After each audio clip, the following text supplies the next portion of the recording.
What is up, everybody? Happy Friday Eve, or Thursday, as the normal people like to call it.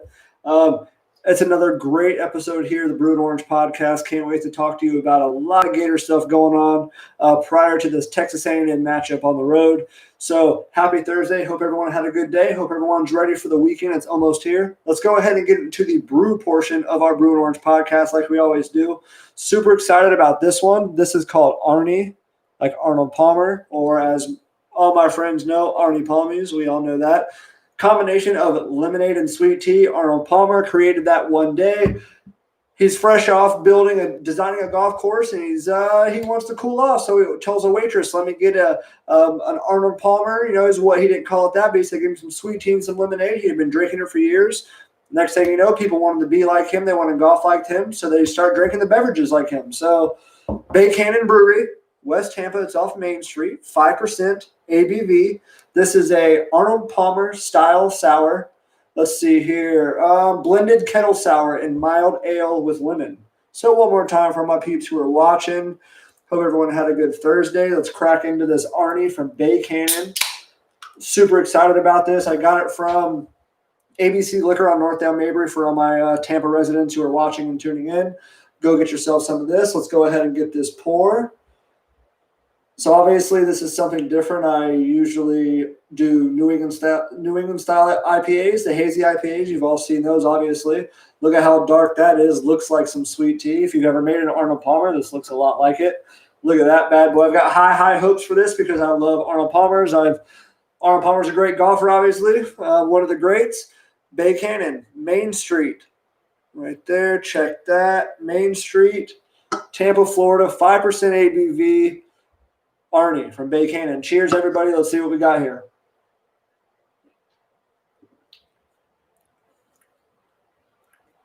So I love this. Okay, so here's a cool thing. There's only been 4 check-ins on Untappd. I'm going to be number 5. I'm giving this a 3.75 on Untappd. Find me Cody Brickner or Brew and Orange, whichever one you type in, it'll find me.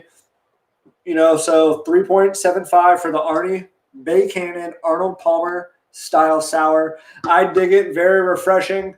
Hey, look, don't even worry about a solo cup. No one will know that this is beer. Look at it. It looks like sweet tea. For all those who are watching on the Instagram or YouTube, cheers, everyone. Happy Friday Eve. Happy Thursday. Hope everyone's ready for a great weekend of college football. Florida versus Texas A&M. It's going to be a great matchup. Cheers, everybody. All right. So let's get right into it. So Sam McCall. Remember when I first started the podcast, I did recruits to watch. Let's jump right into a recruit to watch. October 28th, Sam McCall, 4-star athlete out of Lake Gibson. He is going to commit on October 28th. A lot of leanings towards Florida. He's 6 foot. That's 6 foot 180. He's a 5th rated in the state of Florida, the 5th rated athlete and the number 36 in the nation. Keep your eye on Sam McCall at October 28th commitment. I'll try to be watching live and let all you people know when that all happens. He's a 2022 in that class. He's got offers from all the big guys. Keep an eye out for Sam McCall, Lake Gibson. Hey, what do we talk about when I first started the podcast? Florida needs to land those top tier guys in the state of Florida. Sam McCall would start that process for the 2022 class, being the 5th rated prospect in the state. So Sam McCall's a must get. He's been a Florida lean for quite some time. The crystal balls, I think there's only 3 predictions, but they're all for Florida right now. That's a good thing. So let's jump right into Texas A&M versus Florida. If you're wondering why I'm rushing, it's because it's a great day, a great evening, great night to be watching Tampa sports right now. We got the Rays in the ALDS, hopefully closing out the Yankees to move into the ALCS. And we've got the Bucs versus the Bears. That's going to start, I believe, about 8:20. So we got to wrap things up. Your boy Cody's got to be in front of the TV right now and watching these awesome games so I can get back and talk about it with you after the fact. So Florida versus Texas A&M is going to be a big matchup for Florida because the defense is going to have to play its most perfect game. My boy Jeremy on Twitter, him and I are always talking about it. This has got to be the best game they've played. You've got to get pressure on Mon. You can't let him extend plays with his legs because we've all seen what happens to Florida defenses when quarterbacks are able to extend plays. That goes for Corral, Plumlee, Terry Wilson last year. Even with Virginia in the Orange Bowl, it's all too familiar to all of us Gator fans, so it's something that they're going to need to correct, and they're going to have to play their best game. Kyrie Campbell is rumored to be back. Look, I just get the sources from kind of the same places you all do. Obviously, that would be a huge thing for Florida if they're able to get Kyrie Campbell back. That would allow more rotation, fresh legs. He's got an energy to him that we're thin on defensive tackle. You need Kyrie Campbell to come in to be able to put the extra pressure at the nose tackle position. Look, there's no doubt about that, and that goes for the defensive backs as well. So let's just get down to some matchups real quick. The QB matchup, Mon versus Trask, this is a no-brainer. Trask has already got 10 touchdowns. He's completing nearly 70% of his passes right now. Give me Trask all day in the matchup with Texas A&M quarterback versus quarterback. Look, against South Carolina, they had 6.6 yards per play. Trask, in all of his attempts, it's nearly 9 yards per pass.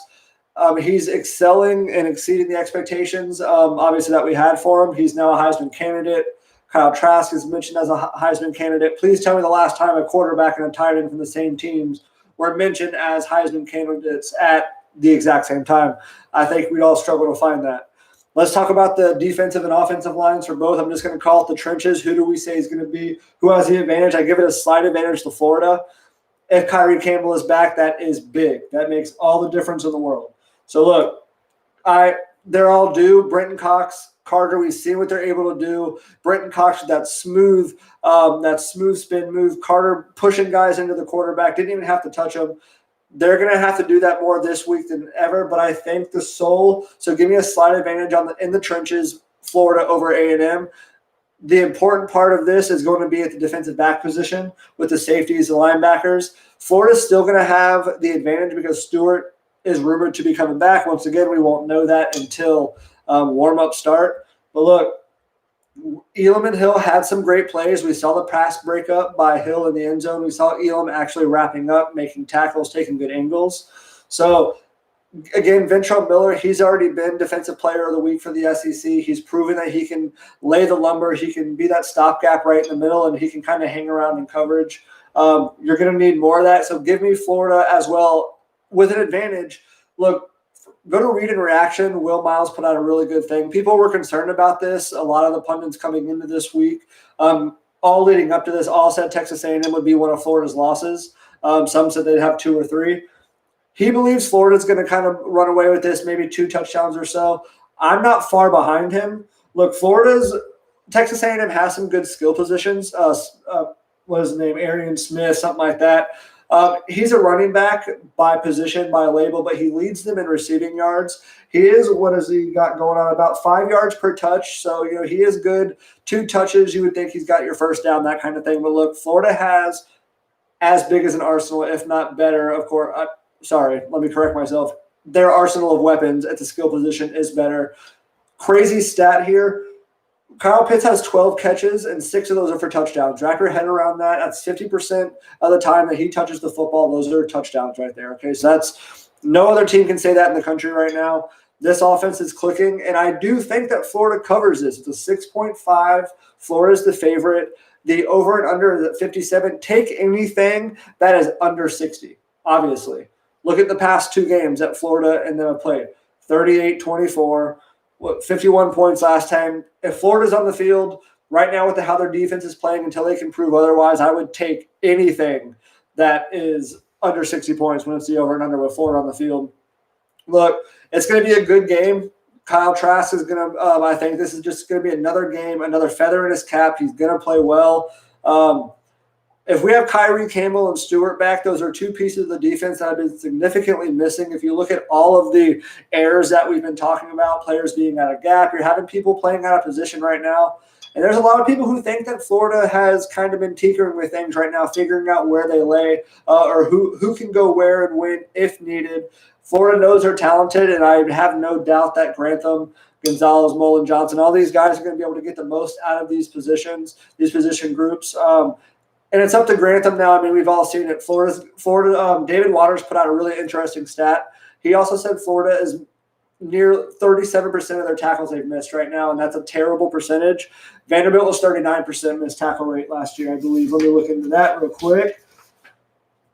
Yeah, so Florida has to tackle better, obviously. And let's just wrap this up real quick. Tampa Bay Sports Roundup. Rays are playing right now against the Yankees. They trotted out Thompson, the sidearm opener deal. The Yankees are doing the same thing with Montgomery. Jump on them early. The Rays need to close this out. Move on to the ALCS. Let's continue the winning ways in Tampa. Yandy Diaz is in there. Brasso's not in the lineup tonight. The game's already started probably about 15, 20 minutes ago. I'm going to go jump on to watch. Bucs play the Bears in Chicago tonight. I think the Bucs get the win here. Let me get back real quick. I'm sorry. Cheers one more time before I pass up the opportunity to give you my prediction. Hold on.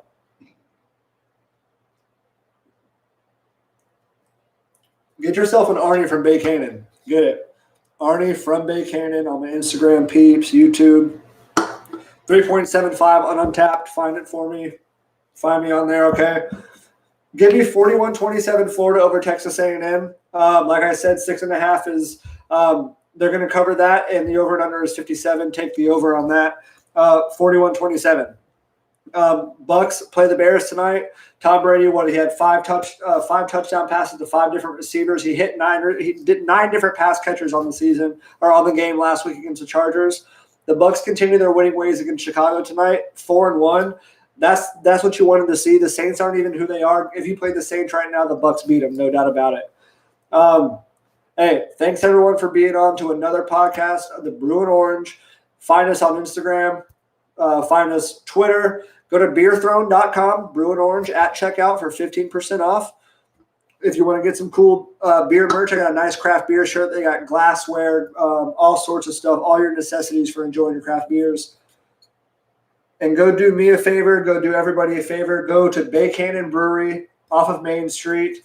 Let me tell you right here, 2106 West Main Street, Tampa, Florida. This is a West Tampa brewed and enjoyed right here in Tampa. So glad I can get a hold of this. I hope y'all are able to as well. Everyone have a great rest of your week. I want to shout out Justin and Mercedes. They are getting married this weekend. You may see Justin and I tomorrow night, but hey, big weekend coming up for them. Couldn't be happier for you. And Justin, you're my boy. Very happy to be a part of it. Be your best man. Cheers, everybody. Everyone in Tampa, go watch your sports today. Cheer on the Rays. Cheer on the Bucs. Go Gators this weekend. And again, congratulations to Justin and Mercedes. Cheers, everybody.